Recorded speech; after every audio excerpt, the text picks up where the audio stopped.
अस्सलाम वालेकुम। आज हम इंशाल्लाह अपना एफएससी पार्ट 1 का एक लेक्चर देखें, चैप्टर नंबर 5 का स्पेक्ट्रम देखेंगे कि स्पेक्ट्रम क्या होता है। ठीक है, स्पेक्ट्रम से पहले कुछ आपको बेसिक चीज़ें पता होनी चाहिए, उससे आपको स्पेक्ट्रम समझने में आसानी रहेगी, क्योंकि आप लोगों ने पहले ये वर्ड नहीं सुना होगा। हम लोग जैसे पीछे 9th-10th में पढ़ते आ रहे हैं, तो आप लोगों ने स्पेक्ट्रम का वर्ड नहीं सुना हुआ था, तो आज हम थोड़ा सा इसके बारे में देखेंगे स्पेक्ट्रम क्या होता है। सबसे पहले लाइट, आपको पता है कि लाइट जो होती है इन फॉर्म ऑफ एनर्जी होती है। Light form of energy, energy की एक किस्म है। ठीक है, और ये ट्रेवल करती है in the form of radiations. Radiations यानी कि लाइट को आप फॉर्म ऑफ एनर्जी भी कहते हो और रेडिएशंस का नाम भी देते हो, और ये ट्रेवल करती है in the form of waves. Waves की शक्ल में ये ट्रेवल करती है। अब वेव के लिए आप लोगों ने फिजिक्स में पढ़ा हुआ है कि कोई भी वेव, जैसे आवाज है, साउंड वेव्स है, इसी तरह लाइट वेव्स भी हैं, इनको गुजरने के लिए मीडियम की जरूरत होती है। लाइट को भी गुजरने के लिए मीडियम की जरूरत होती है और साउंड को भी गुजरने के लिए मीडियम की जरूरत होती है, और इसमें आप लोग का जो मीडियम यूज होता है वो एयर है। हवा एज अ मीडियम के तौर पे एक्ट करती है, जिसकी वजह से ये गुजरती है। ठीक है, तो मैंने अभी कहा कि लाइट फॉर्म ऑफ एनर्जी है, रेडिएशंस है, और ये मीडियम के फॉर्म ऑफ वेव्स की शक्ल में एक जगह से दूसरी जगह ट्रेवल करती है। ठीक है, जैसे ये मैंने एक वेव ड्रा की है, तो वेव्स के बारे में चंद एक जो टर्म्स है आप लोगों ने इसी चैप्टर के शुरू में प्लांक्स वाले टॉपिक में पढ़ी हुई हैं। वो आप लोगों ने कौन कौन सी पढ़ी हुई है कि सबसे पहले आप लोगों ने पढ़ा होगा कि एक वेव क्या है, कोई ना कोई वेवलेंथ होती है। वेवलेंथ किसे कहते हैं? The distance between two conjunctive, the distance between two crust और ट्रफ। दो क्रस्ट और ट्रफ के दरमियान जो फासला होता है उसे हम वेवलेंथ का नाम देते हैं। जैसे ये देखो कि ये एक वेव है, वेव की जो लाइन है, बाउंड्री लाइन है, इसके ऊपर वाली जो हिस्सा होता है ये क्रस्ट कहलाता है, ये है क्रस्ट, और जो ये नीचे वाला है ये कहलाता है ट्रफ। ठीक है, और क्रस्ट और ट्रफ, दो क्रस्ट के दरमियान का फासला या दो ट्रफ के दरमियानी फासले को हम लोग क्या नाम देते हैं? वेवलेंथ का नाम देते हैं। तो वेवलेंथ क्या होती है? The distance between two conjunctive crust and trough. ठीक है, उसके बाद फ्रीक्वेंसी। फ्रीक्वेंसी की जो डेफिनेशन है वो पहले लिखता हूं, बाद में एक्सप्लेन करता हूं। The number of waves passing through a point, किसी भी पॉइंट में से इन 1 सेकेंड, 1 सेकेंड के अंदर किसी भी पॉइंट में से गुजरने वाली जो वेव्स है उनकी तादाद है, उसे हम फ्रीक्वेंसी का नाम देते हैं। जैसे मैं इस पॉइंट को फर्ज कर लूं, ये मेरा पॉइंट है, तो 1 सेकेंड के अंदर जितनी वेव्स इस पॉइंट में से गुजरेंगी ना, उसे हम लोग क्या नाम देंगे? फ्रीक्वेंसी का नाम देंगे। ठीक है, तो ये फ्रीक्वेंसी की डेफिनेशन हो गई। ये हम बेसिकली बात कर रहे हैं वेव्स की, कि एक वेव बनती है, वेव का एक क्रस्ट, वेव जो होती है उसका क्रस्ट भी होता है, ट्रफ भी, ये तो फिजिक्स में आप लोगों ने 9th से पढ़ते आ रहे हैं। और एक आपकी वेवलेंथ होती है और एक आपका क्या होता है? फ्रीक्वेंसी होती है। ठीक है, फ्रीक्वेंसी होती है और वेवलेंथ होती है। उसके बाद टाइम पीरियड, आप लोगों ने टाइम पीरियड के बारे में भी पढ़ा हुआ है कि time required to complete one vibration, एक चक्कर मुकम्मल करने के लिए जितना टाइम चाहिए होता है उसे टाइम पीरियड का नाम देते हैं। जैसे ये डिस्टेंस ट्रेवल करती है, तो जितना टाइम ये एक क्रस्ट या ट्रफ का यहां से लेकर यहां तक का फासला तय करने में जितना टाइम लेगी, वो इसका क्या कहलाएगा? टाइम पीरियड कहलाएगा। ठीक है, तो टाइम पीरियड की होगी। उसके बाद हम लोग बात आते हैं स्पेक्ट्रम की तरफ, जो हमारा असल टॉपिक है। अभी तो हमने सिर्फ कुछ टर्म्स देखी हैं कि सबसे पहले वेवलेंथ क्या होती है, टाइम पीरियड क्या होता है, और उसके बाद फ्रीक्वेंसी क्या होती है, और light in the form of energy travel करती है। अब व्हाइट लाइट जो होती है, इसे हम दूसरा नाम विजिबल लाइट का नाम भी देते हैं। विजिबल लाइट, ये बेसिकली अब मैं स्पेक्ट्रम के बारे में तो आऊंगा कि स्पेक्ट्रम क्या होता है। तो व्हाइट लाइट का दूसरा नाम जो होता है वो विजिबल लाइट होता है, और विजिबल लाइट को जब आप किसी भी सोर्स से, यानी कि एक व्हाइट लाइट है, जब व्हाइट लाइट को किसी आप प्रिज्म के ऊपर टकराती है, ये मेरा एक प्रिज्म है, प्रिज्म्स के ऊपर जब व्हाइट लाइट आके टकराती है तो ये इस तरह अपने पार्ट्स के अंदर डिवाइड हो जाती है। जैसे 9th के अंदर आप लोगों ने या 10th में प्रैक्टिकल्स में भी देखा होगा कि आप एक प्रिज्म लेते हो, प्रिज्म के ऊपर लाइट एक साइड से टकराती है और वो आगे डिस्पर्स हो जाती है, फैल जाती है, ठीक है।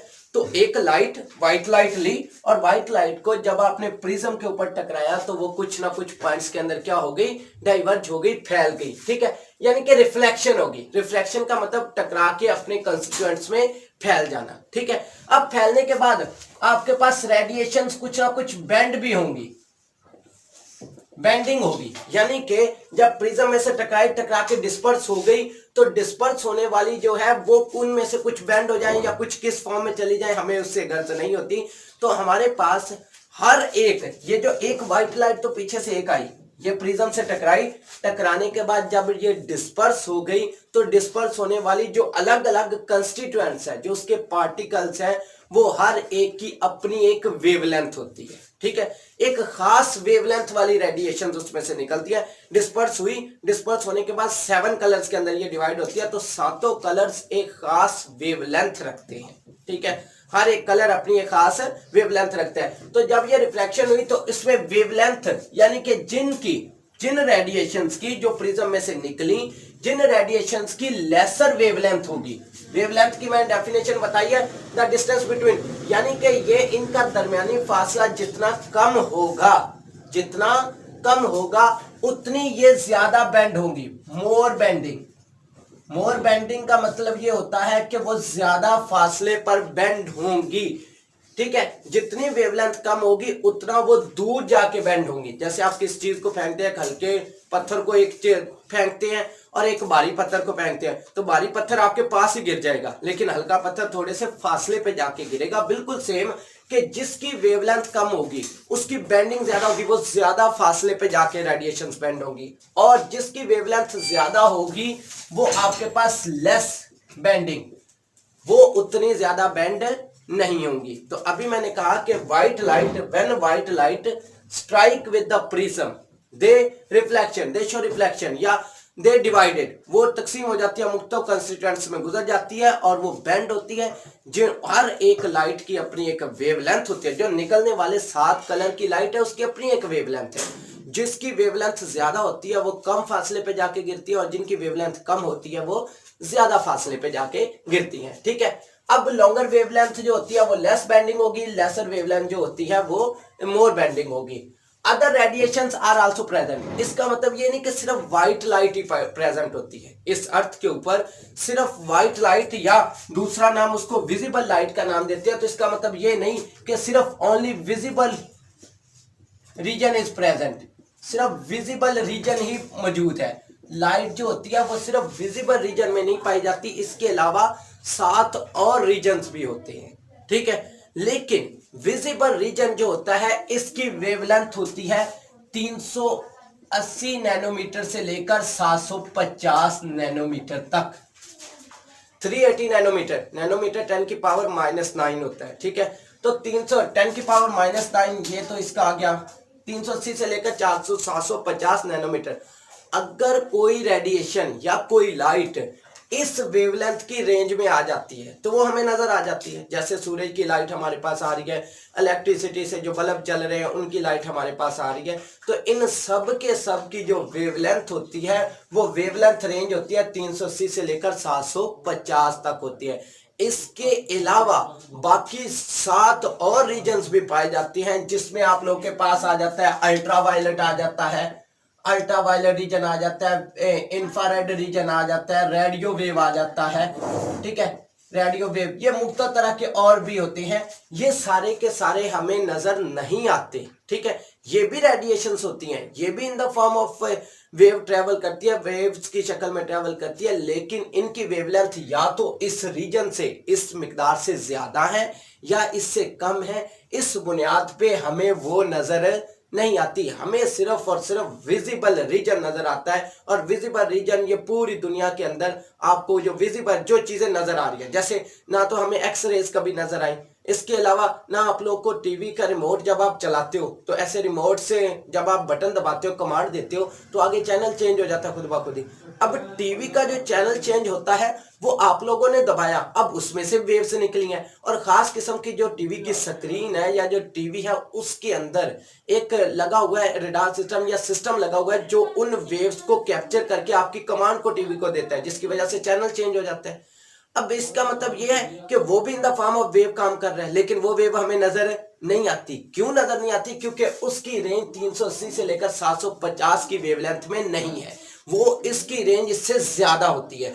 ज्यादा वाली भी जो होंगी वो भी हमें नजर नहीं आएंगी, और कम वाली भी होंगी वो भी हमें नजर नहीं आएंगी। सिमिलरली ऐसे ही है, जैसे हमारा जो कान होता है वो 20 हर्ट्ज से लेकर 20,000 हर्ट्ज की फ्रीक्वेंसी को सुन सकता है, ना इससे ज्यादा वाली को सुन सकता है ना इससे कम वाली को सुन सकता है। ठीक है, तो हमारा कान का पर्दा इतना ही काम कर सकता है। इसी तरह जो ये रीजन है यही लाइट हमें नजर आएगी और विजिबल रीजन ही नजर आएगा। इसके अलावा बाकी रीजन जो होते हैं उनकी वेवलेंथ या तो कम होती है, जिसमें X rays, gamma rays, cosmic rays, beta rays, radio waves, microwaves, ठीक है, ये सारे आ जाते हैं। तो ये हमें नजर नहीं आते क्योंकि इनकी जो वेवलेंथ होती है वो तो या तो इस रेंज से ज्यादा होती है या इससे कम होती है। ठीक है, तो अब ये जो विजिबल रीजन है, क्योंकि हम लोग लाइक करते हैं इस विजिबल रीजन में, और विजिबल रीजन को व्हाइट लाइट का नाम देते हैं। ये 7 कलर्स होती है, इसके अंदर 7 कलर्स का होता है। जब आप विजिबल रीजन को डीपली जाके स्टडी करते हैं तो 7 रीजन्स होते हैं जो मुख्तलिफ वेवलेंथ पे मुख्तलिफ कलर हमारे पास आते हैं। वो 7 कलर कौन कौन से हैं? वो आपके हैं violet, indigo, blue, green, yellow, orange, red. ठीक है, अगर मैं इसको एक वर्डिंग में लिखूं तो हमारे पास ये वर्ड इस तरह से आ जाता है VIBGYOR। ठीक है, विबग्योर का नाम भी इसे देती हैं। तो ये 7 कलर्स आ जाते हैं इसमें। तो ये भी एक शॉर्ट क्वेश्चन कभी कभार पेपर में आ जाता है कि वो कौन सा रीजन है जो हमें नजर आता है। तो जो विजिबल रीजन है वो हमें नजर आता है क्योंकि उसकी वेवलेंथ 380 से लेकर 750 नैनोमीटर, कुछ बुक से आपको मिलेगी 400 से 700 के दरमियान में, लेकिन जो एग्जैक्ट वैल्यू है वो 380 से लेकर 750 नैनोमीटर तक होती है। ठीक है, तो उसमें 7 कलर्स होते हैं। कोई भी लाइट, सनलाइट है या आपको जो भी लाइट नजर आ रही है उसमें भी 7 कलर होती हैं। हमारी आंख 6 कलर को एब्जॉर्ब कर लेती है, वो हमें नजर नहीं आते। जिस कलर को हमारी आंख रिफ्लेक्ट बैक करती है वो हमें नजर आ जाते हैं। ठीक है, तो अभी हमने कहा कि व्हाइट लाइट जब प्रिज्म से टकराती है तो डिस्पर्स हो जाती है। डिस्पर्स होने के बाद यानी कि अपने कंस्टिट्यूएंट्स में डिवाइड हो जाती है। डिवाइड होने के बाद हर एक जो रेडिएशन है वो अपनी एक वेवलेंथ रखती है, वो अपनी एक वेवलेंथ रखती है। जिसकी वेवलेंथ ज्यादा होती है वो कम फासले पे बेंड होती है, यानी कि उसकी बेंडिंग कम होती है, और जिसकी वेवलेंथ कम होती है वो ज्यादा फासले पे बेंड होती है। और दूसरे मैंने कहा कि अदर रेडिएशन सिर्फ विजिबल रीजन के यानी कि विजिबल लाइट या व्हाइट लाइट या विजिबल रीजन ही मौजूद नहीं होता, इसके अलावा 7 और रीजन्स भी हैं, लेकिन उनकी वेवलेंथ हमारे नज़र से कम हमें नज़र नहीं आती। क्यों? वो चीज़ें हम नहीं देख सकते क्योंकि उसकी रेंज जो होती है वो इस रेंज में नहीं होती। 300 इस रेंज में कोई चीज़ होगी या जिसकी वेवलेंथ इस रेंज में होगी वो हमें नज़र आएगी, इसके अलावा हमें नज़र नहीं आएगी। अब हम स्पेक्ट्रम की डेफिनेशन करते हैं कि अब हम इस काबिल हो गया कि हमें पता चल जाए स्पेक्ट्रम क्या होता है। तो मैंने यहाँ पे डेफिनेशन लिखी है, अ विजुअल डिस्प्ले और डिस्पर्शन ऑफ व्हाइट लाइट, कि व्हाइट लाइट का डिस्पर्स हो जाना, फैल जाना, when it pass through a prism. जब व्हाइट लाइट किसी प्रिज्म में से गुजरती है तो व्हाइट लाइट का प्रिज्म से गुजर के फैल जाना, ठीक है, ये क्या कहलाता है? स्पेक्ट्रम कहलाता है। तो इसकी डेफिनेशन है, अ विजुअल डिस्प्ले और डिस्पर्शन, डिस्पर्शन का मतलब फैल जाना, ऑफ व्हाइट लाइट का when it pass through a prism, जब प्रिज्म में से गुजर के फैल जाती है। तो जब आप इसका स्पेक्ट्रम, जो भी स्पेक्ट्रोमीटर मशीन होती है उसमें स्पेक्ट्रम लेते हैं तो इसे हम स्पेक्ट्रम का नाम देते हैं। तो ये 2 टाइप्स की होती हैं। ठीक है, बेसिकली स्पेक्ट्रम 2 टाइप्स के हैं, एक को हम कंटिन्यूस स्पेक्ट्रम कहते हैं और एक को हम लाइन स्पेक्ट्रम का नाम देते हैं। अब सबसे पहले हम कंटिन्यूस स्पेक्ट्रम की बात करते हैं कि कंटिन्यूस स्पेक्ट्रम क्या होता है।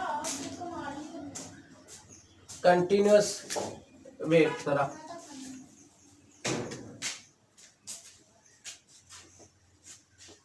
Continuous spectrum.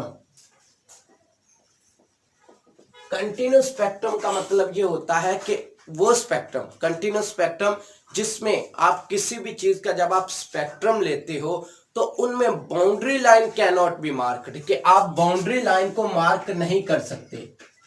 Boundary line can not be marked, आप बाउंड्री लाइन को मार्क नहीं कर सकते, ठीक है। Colours diffuse into each other, colours diffuse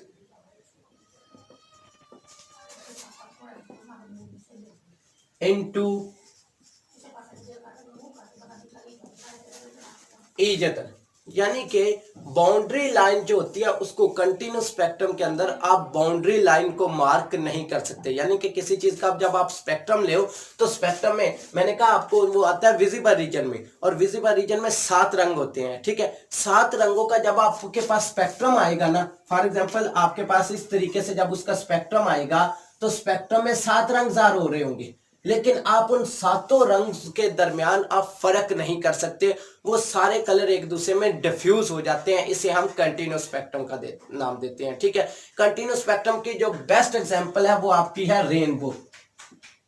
rainbow यानी कि रेनबो कहते होते हैं जो कौशेकजार या धनक जिसको नाम देते हैं, वो जो बारिश के बाद आसमान पे बनती है, तो उसमें भी बेसिकली 7 रंग होते हैं, लेकिन 7 रंग आपस में मर्ज होते हैं, हम उनके दरमियान फर्क नहीं कर सकते। तो कंटिन्यूस स्पेक्ट्रम वो स्पेक्ट्रम है जिसमें आपकी बाउंड्री लाइन आप बता नहीं सकते कि यहाँ पे एक कलर खत्म हो गया है, आप ये नहीं कह सकोगे यहाँ पे येलो खत्म हो गया, ऑरेंज स्टार्ट हो गया, ऑरेंज खत्म हो गया, रेड स्टार्ट हो गया, वो आप नहीं एग्जैक्ट नहीं बता सकते, बल्कि कलर एक दूसरे में क्या हो जाते हैं, मर्ज हो जाते हैं, ठीक है। तो पहली टाइप का नाम है continuous spectrum.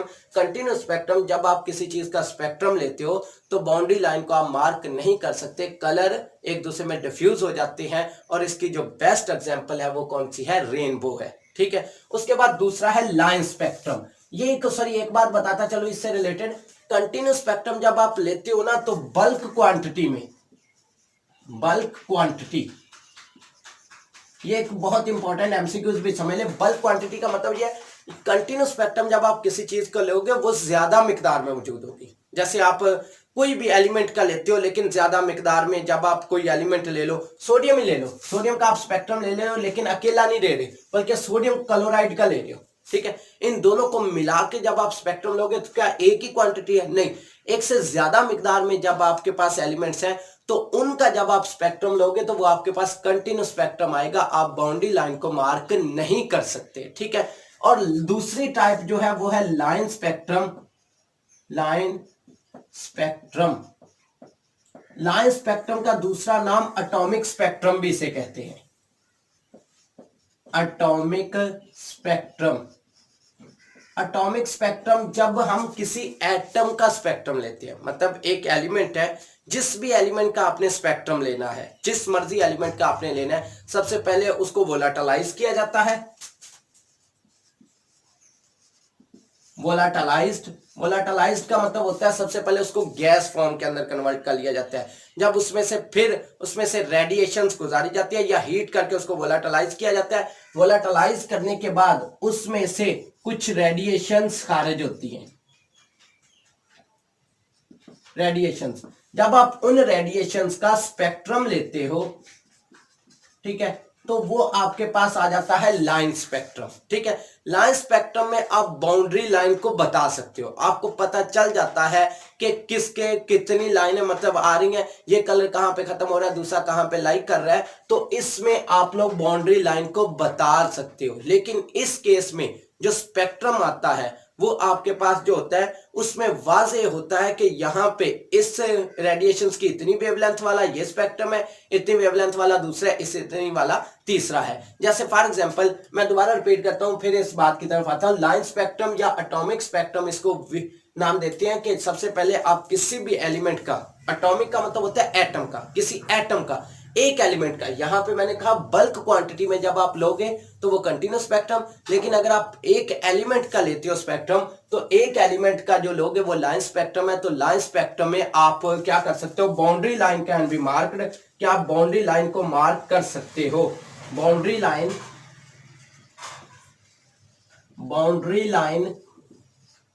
Can be marked, आप बाउंड्री लाइन को मार्क कर सकते हो। फॉर एग्जांपल सोडियम का जब हमने स्पेक्ट्रम लिया तो सोडियम के केस में हमारे पास जो स्पेक्ट्रम आया Na एक एलिमेंट है। अब सबसे पहले इसको वोलेटाइलाइज करना पड़ेगा। जब हमने गैसियस फॉर्म में कन्वर्ट कर लिया, फिर हमने स्पेक्ट्रोमीटर मशीन में डाला, तो स्पेक्ट्रोमीटर के बाद इसका जो स्पेक्ट्रम आया उसमें 2 लाइनें थी।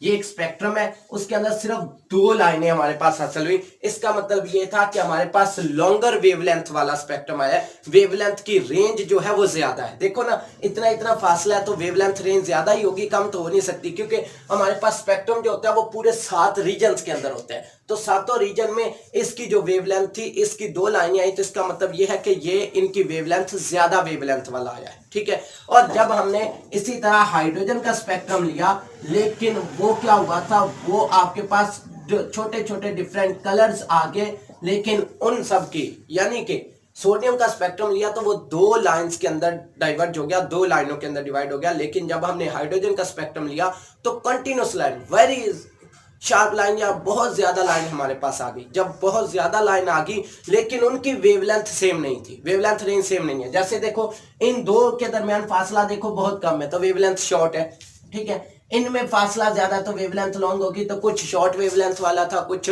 लॉन्ग वेवलेंथ वाला था।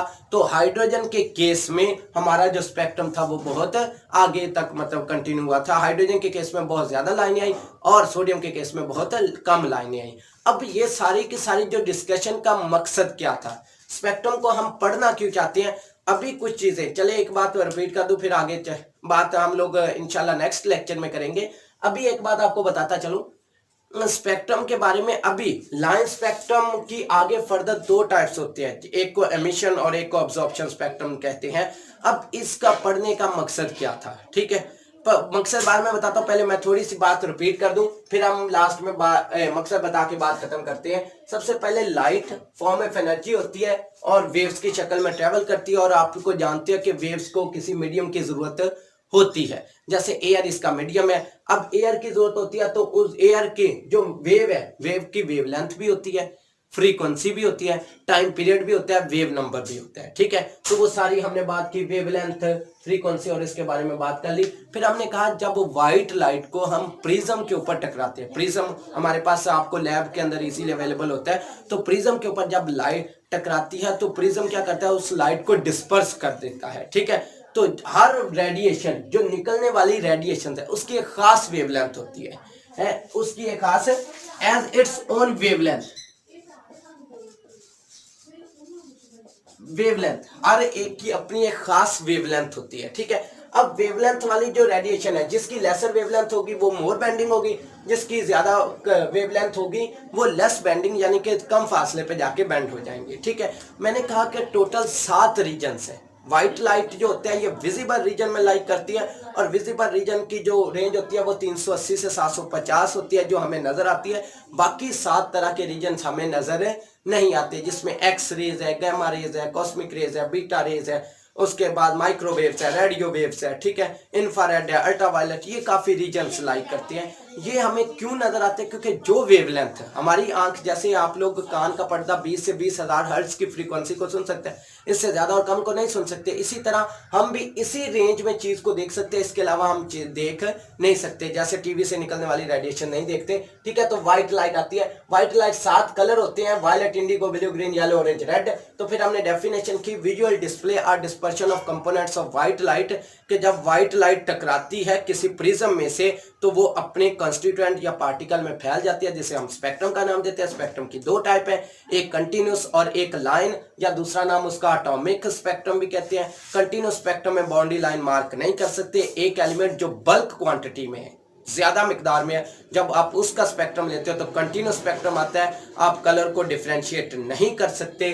फिर आपके पास दूसरा है लाइन स्पेक्ट्रम। लाइन स्पेक्ट्रम में आप बाउंड्री लाइन को मार्क कर सकते हो। इस केस में आप एक एटम का स्पेक्ट्रम लेते हो, सबसे पहले एटम को वोलेटिलाइज करते हो, वोलेटिलाइज करने के बाद हम उसका स्पेक्ट्रम लेते हैं।